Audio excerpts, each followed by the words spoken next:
বাংলাদেশের মাহমুদুর রহমান নামের এই একজন কথিত সাংবাদিক, আসলে সাংবাদিক নাকি কী জানি,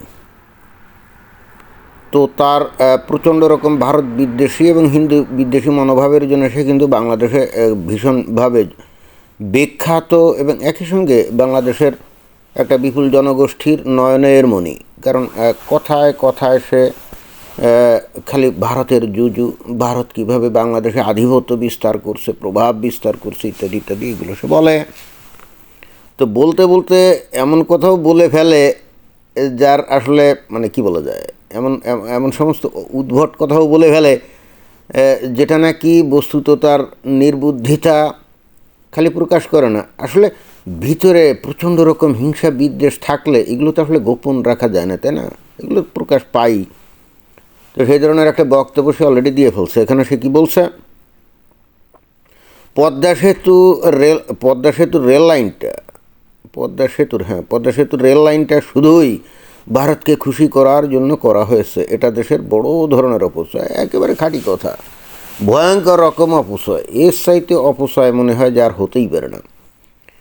অথচ পদ্মা ব্রিজটার সাথে যে রেল সেতু করা হয়েছে এটা আসলে দক্ষিণবঙ্গের সাথে, মেইনলি উদ্দেশ্য দক্ষিণবঙ্গের সাথে।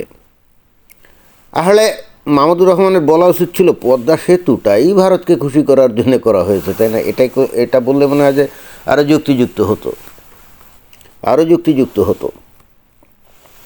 তো তারপরেও তার বক্তব্যকে আমি যদি আমলে নেই যে হ্যাঁ, পদ্মা সেতুর যে রেল লাইনটা এইটা মনে হয় যে ভারতকে ট্রানজিট দেওয়ার উদ্দেশ্য নিয়ে হয়তো হয়েছে, আমি যদি এরকম ধরি আর কি, যে যেহেতু ভারত পড়শি দেশ, বাংলাদেশ পড়শি দেশ, তো ট্রান্সশিপমেন্ট এটা তো প্রতিবেশী দেশের মধ্যে হতেই পারে। পৃথিবীর যেমন এই যে ইউরোপীয় ইউনিয়ন, তাই না, এদের মধ্যে তো কোনো বর্ডার নেই। এক দেশের গাড়ি অন্য দেশে চলে যায়, এক দেশের রেলগাড়ি অন্য দেশে চলে যায়, অবাধে মালামাল পরিবাহিত হয়। যেমন এই যে আমেরিকা, কানাডা এবং মেক্সিকো, এর মধ্যেও কিন্তু এই একই ব্যাপার আছে।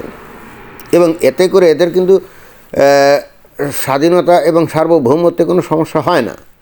এখন বাংলাদেশ আর ভারত তারা যদি মনে করে যে পারস্পরিক ট্রান্সশিপমেন্টে তাদের অর্থনৈতিক ব্যবসা বাণিজ্যের উন্নতি হয়, তাহলে সেটা করলে এখানে কারো তো স্বাধীনতা সার্বভৌমত্বের কোনো লঙ্ঘন হয় নাকি? আমি জানি না আসলে হয় কি না।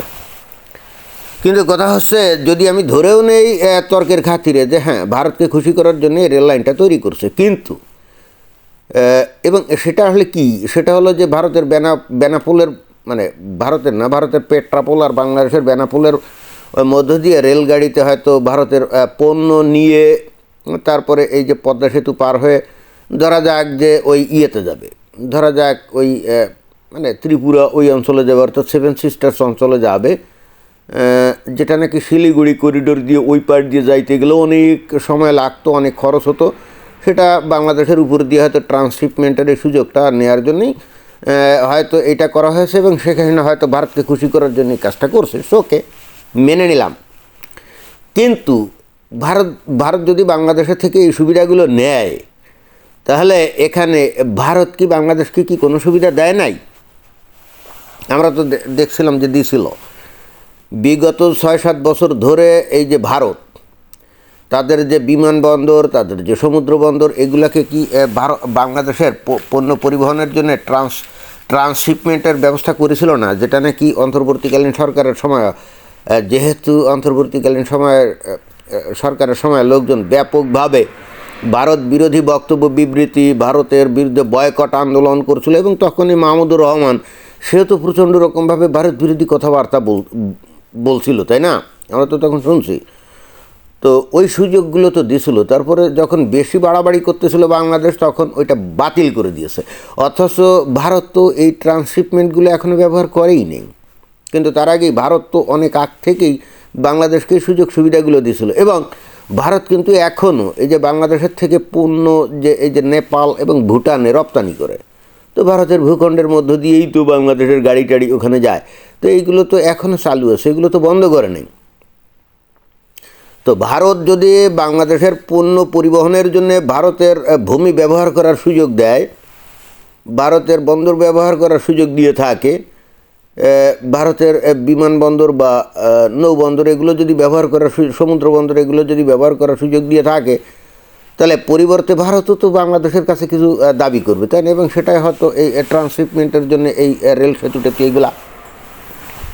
তো তাহলে এখানে তো সমতা ভিত্তিক হলো, তাই না? এখানে তো সমতা ভিত্তিক হলো, তাহলে এখানে অন্যায়টা কোথায়? তাহলে কি মাহমুদুর রহমান বলতে চায় যে ভারতের ভূমি শুধু বাংলাদেশ ব্যবহার করে ব্যবসা বাণিজ্য করবে, ভারতের বন্দর ব্যবহার করে বাংলাদেশ খালি ব্যবসা বাণিজ্য করবে, কিন্তু পরিবর্তে বাংলাদেশ তাদেরকে কোনো সুবিধা দিবে না? মানে এটা কোন ধরনের কথাবার্তা? এটা তো আমি বুঝলাম।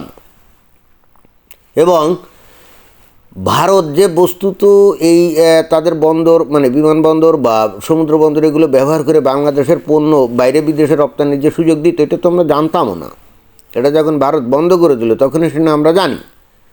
তো এই বিষয়টাকে মাহমুদুর রহমান কিভাবে দেখে? মাহমুদুর রহমান কি তাহলে বলতে চায় যে ভারত হলো বাংলাদেশের উপনিবেশ এবং এই হেতু বাংলাদেশ যেমন ইচ্ছা খুশি ভারতের বন্দর বা ভূমি এগুলো ব্যবহার করে যাবে, কিন্তু বাংলাদেশ পরিবর্তে কিছুই দিবে না? এ বিষয়ে তার কোনো বক্তব্য আছে? আমরা জানি না আসলে আছে কি না।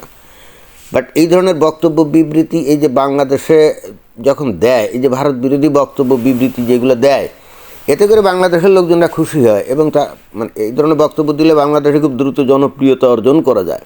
কিন্তু এগুলো একটা দেশের জন্য কত বড় ভয়ঙ্কর ক্ষতির কারণ, এবং এরা কিন্তু জানে যে এগুলো ভয়ঙ্কর ক্ষতির কারণ, কিন্তু তারপরে এগুলো বলে যায়। আমি জানি না এরা আসলে দেশকে কতটা ভালোবাসে।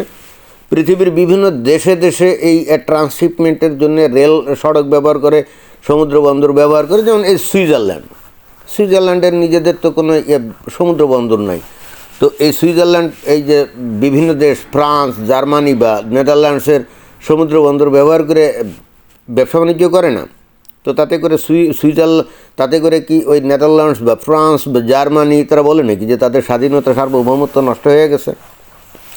ব্যবসা বাণিজ্যের জন্য এটা তো খুব সহজ একটা ব্যাপার এই আধুনিক যুগে, তাই না? তখন মাহমুদুর রহমান কি বলতে চায় যে এইগুলা করা যাবে না? ভালো কথা, করো না, ইটস ওকে। রেল সড়ক তৈরি করা যদি হয় ভারতকে খুশি করার জন্য, তো ভারতও তো বাংলাদেশকে খুশি করছে তাদের বন্দর ব্যবহারের সুযোগ দিয়ে, নাকি? তাদের ভূমি ব্যবহার করে যে বাংলাদেশ যে নেপাল বা ভুটানে ব্যবসা করে, তো এই খুশিটা করছে না? তাহলে কি সমান সমান হলো না? এরপরেও যদি বলা হয় যে না এটা সমানে সমান হয় না, তাহলে আসলে আর কীভাবে সমানে সমান করা যেতে পারে? এ বিষয়ে তো তার কিছু বলতে হবে। মোদ্দা কথা হচ্ছে ভারতের বিরুদ্ধে বিষোদ্গার করতে হবে, এবং এটা কারণটা হলো ধর্মীয়।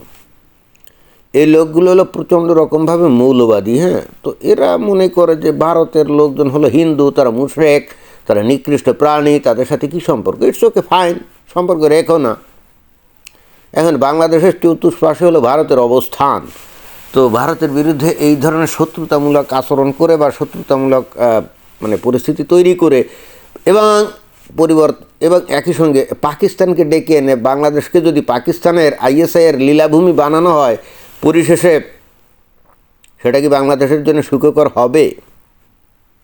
বাংলাদেশ আজকে যদি আইএসআইয়ের পরামর্শ মোতাবেক ওই যে 7 সিস্টার্স অশান্ত করার জন্যে বাংলাদেশের মধ্যে যদি ওদের যে বিচ্ছিন্নতাবাদী যারা আছে তাদের ঘাঁটি মাটি দেয়, অস্ত্রপাতি দেয়, তো এক্ষেত্রে ভারত কি বাংলাদেশকে ছেড়ে দিবে নাকি?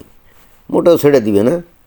একেবারে ধামাধাম তাদের পিনাকা যে রকেট সিস্টেম আছে এগুলো দিয়ে মারবে, অথবা হয়তো ব্রাহ্মস মিসাইলও মারতে পারে। তো তখন মাহমুদুর রহমান কীভাবে বাংলাদেশকে বাঁচাবে? তখন মাহমুদুর রহমান পাকিস্তান বা তুরস্ককে যে যদি হাতে পায় ধরে যে ভাই আমাদের বাংলাদেশকে বাঁচাও, তো তার ডাকে কি পাকিস্তান বা ওই তুরস্ক সাড়া দিবে নাকি? মোটেও না। তো এখন কাণ্ডজ্ঞানহীন কথাবার্তা যদি বলে, প্রেক্ষাপটবিহীন যদি কথাবার্তা বলে এবং দেশের স্বার্থ বিরোধী কথাবার্তা বলে যদি একটা দেশে জনপ্রিয় হওয়া যায়, তো সেই দেশের ভাগ্যে কী হতে পারে বলেন? তো এটাই ছিল বক্তব্য। ধন্যবাদ।